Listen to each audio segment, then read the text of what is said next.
Anambra Civil Service, only had qualified to be recruited as a driver. It's our appointment here with our Congosin. You with our Congosin, English F9, mathematics F9, economics F9. So, in English F9, how come we are going?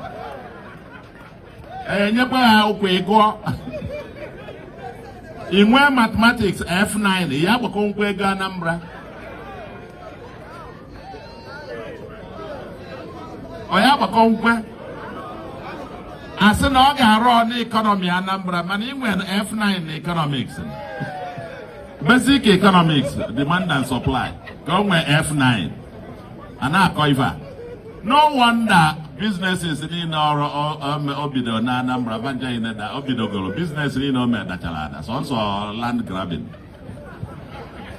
I went F9 economics, maths F9, English F9, economics F9, F9. So no wonder even you know Palaka or that.